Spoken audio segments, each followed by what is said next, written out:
Brakes, an essential part of everyday driving. Without it, you're dead. Why would you change your brakes? Well, brakes could not only save yourself, but other people as well. It's an important part of your system, and without it, you could die. Well, you're in luck because today I'm going to be teaching you how to do the brakes on my 2013 Toyota Tacoma. If you ever struggled or felt intimidated to do your brakes, well, I'm going to show you how to do it because it's a pretty simple process. And as an added bonus, we're actually going to be doing my rotors today as well. So if you felt intimidated doing that, I'm going to show you how. Come check it out. All right, guys, so I'm just going to be showing what you guys are going to be needing for this whole job. First, you're going to be doing the essentials, so make sure you have your brake pads and essential hardware with you. Since we're doing the rotors today, make sure you have your rotors with you. I have the two fronts because in the back, I'm not doing that today. But you'll also need a drill or impact drill, two jack stands, a floor jack, and if you don't have one, at least a breaker bar of some sort. And then in my case, my wheels are actually screwed on with a spline key. So whatever you guys are using, make sure to grab one of those as well. That's really all you should need to do this brake job. All right, guys, so first things first, we're gonna have to break all these bolts loose with your breaker bar and key. Because while this is in the air, you don't want this big chunker to be still tightened on with any of these bolts here. So let's get to it. All right, so we got all those bolts broken loose. Next is to jack up your car and find the proper jack point for your car. Everyone's might be different, so please do your research beforehand. So I'm gonna show you guys that now. And in my case, my jacking point is this point right here. But in the case where you can't find a proper jacking point underneath your car, there is a very common one called the pinch welds. That's actually where we're going to put our jack stands for safety. All right, guys, well, since my car is lifted, I do have to put it in a different place other than the pinch welds, and that's called the frame. So right here, I have the frame, which is basically the construction of your car, all the full metal pieces underneath your car. So you find a good point there, solid contact point. Make sure that it's not moving. Make sure it's secure, and you can lower the jack so that it's resting on these jack stands.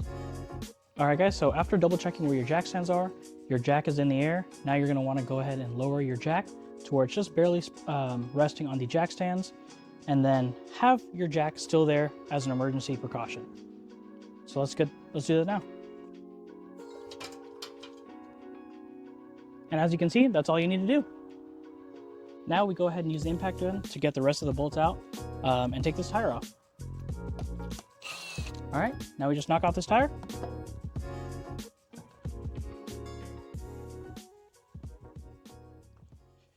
All right, guys, in order to get to the rotor, we will have to take this caliper off. In order to take the caliper off, there are two bolts in the back here that we'll show you here in a second. And in order to take those two bolts, I am going to use personally a breaker bar and a 17mm socket at the end. You can use the impact gun, but in my case, it doesn't fit back there, and I don't have any extensions or tools for that, so we're gonna be using the good old breaker bar. Well, I was having a little trouble getting those bolts back there off because it has been on there for quite a long time, and it's been through dust, dirt, mud, whatever is on the ground. So we're going to be using a PB blaster. This actually helps it, basically kind of lubricates it, so then the next time you go and try to break the bar or break the bolt loose, it'll actually help it come off. So hopefully this works. Alrighty, guys, so we got that out, lickety split. And once this is off, you want to make sure you hang this on something here, just because you don't want your lines tangled up.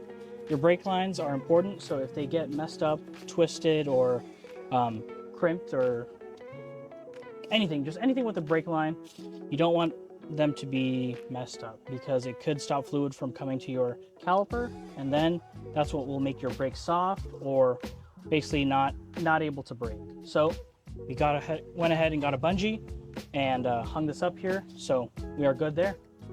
Next, we're going to actually move on to the rotor. And in my case, looks like it should pop off, right? There's no screws here. It should just come off, but it's not. So we're going to have to take good old rubber mallet here and hit this off. So this is how we do it. Well, we finally got it broken loose, so you can just go ahead and take that off. And if you didn't know, this is what was keeping it stuck on there, all this rust and kind of just grime that's built up over time. So we're actually done using this, and we're going to go ahead and put on the new one. Alrighty guys, so this is the new rotor here. Luckily for us, it actually says front driver's side.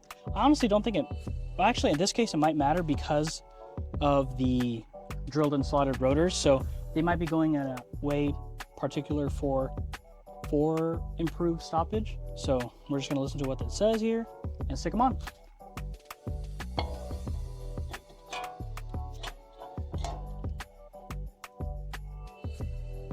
Look at that, nice and shiny.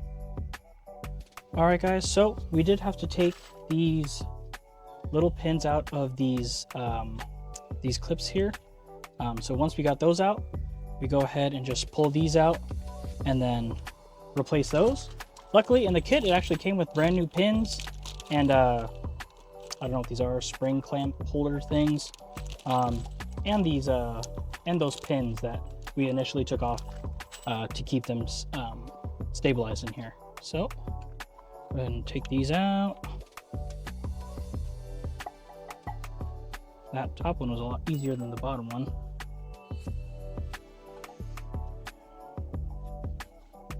Label those.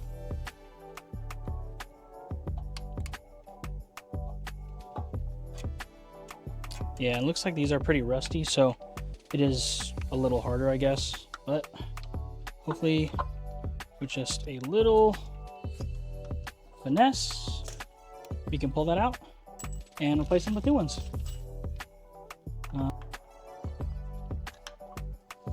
All right, as you can see, they are a little rusty, so I'm going to show you how to keep these not rusted, because it looks like nothing was applied to them when installing them. But good thing, the kit also did include some brake grease, or lubricant if you want to say that. All right guys, so the pistons here will be sticking out because of the wear of your old brake pad. And since we are going to be putting new brake pads, we're going to have to go ahead and push these back in. So what I'm going to do is use the old brake pad to, and a C-clamp to basically just push it back in, so then the new brakes will fit.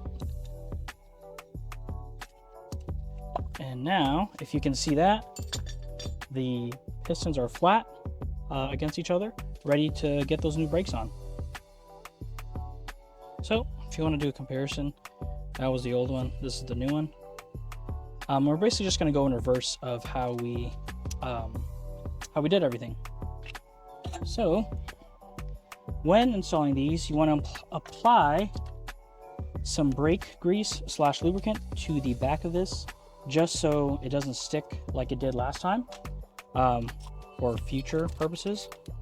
So I'm actually going to add some grease on the bottom here, because this is also a contact point, right on the top here as well. Doesn't have to be a lot, just a little bit, just so you have enough and it can slip in easy. Pause.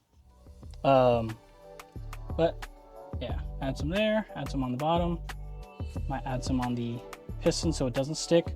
But I'm also going to be adding grease to the back of this, so unlike last time, it won't stick like that. So just go ahead and rub that in on the back. There, there, and that should be enough, covering both those pistons. Go ahead and wipe it off wherever you can. Try not to get it on the rotor, but then we are going to go ahead and just slide that in there, right against that. Perfect. Nice. And then we put in the new clips.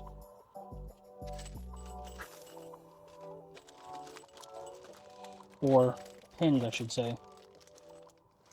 Alright guys, so we went ahead and finished this up. We got on that new rotor, put on the new brake pads and the new hardware, as you can see. Basically go ahead and go back to those 2 bolts on the back side, make sure they're tight, Usually you want to use a torque wrench in this case. If you do have one, in our case we don't, so we're just going to be doing it as tight as we possibly can. But don't do it too tight where you strip the bolt. But you know, you'll be able to feel when it's tight enough. We're going to go ahead and do the same process on the other side. So we'll catch you guys there.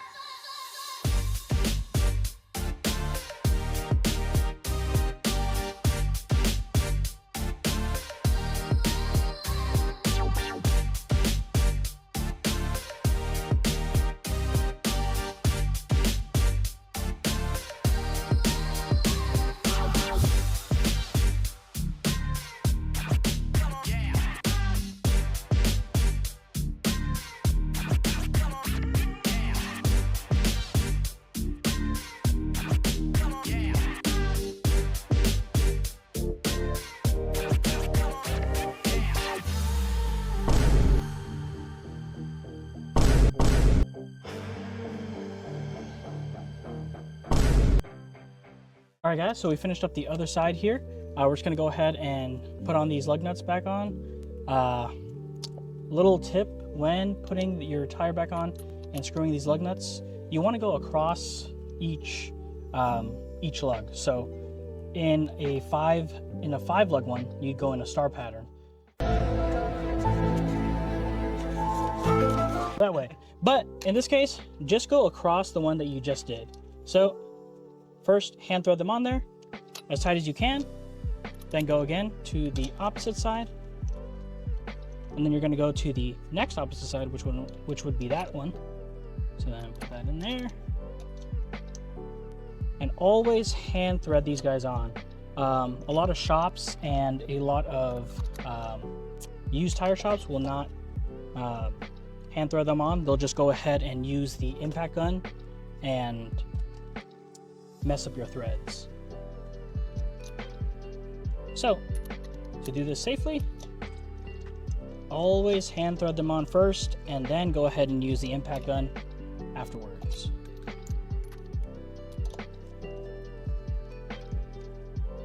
Alrighty guys, so we finished up the installation of the brake pad and rotors on my 2013 Toyota Tacoma. As you can see, it's not too bad. Don't be intimidated. I struggle a little bit, but if you have the right tools, you have the right mindset, you can get it done. So if you like these types of videos, please let us know. Please like and subscribe. We'll see you in the next one.